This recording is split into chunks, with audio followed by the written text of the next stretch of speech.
So there are a lot of softwares you can use to do a video tutorial. So in this video, I'm going to teach you how to use the Active Presenter.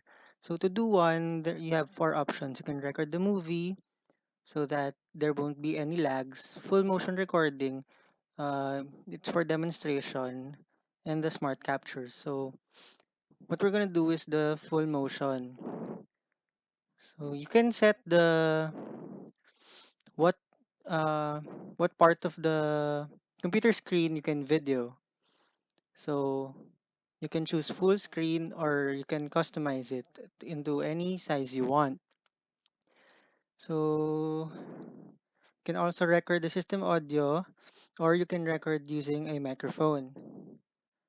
Then you can lock the video to to any application you want. So once you're done, you can press the play button and then just do anything you want to capture in the video.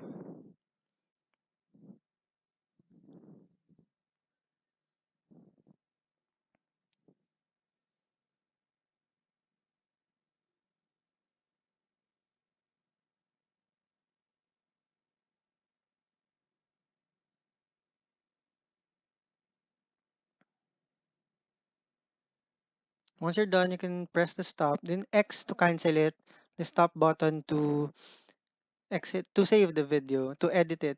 Here you can edit it, you can see the timeline. Then you can add an audio if you want, or if there's already an audio, there's no need to do so.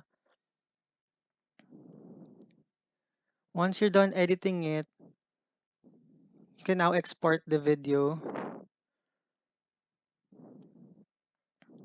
So just choose any video format you want, then click OK. Then the Active Presenter will process that. Afterwards, you can watch the video. Simple as that. You can easily do a video tutorial using Active Presenter.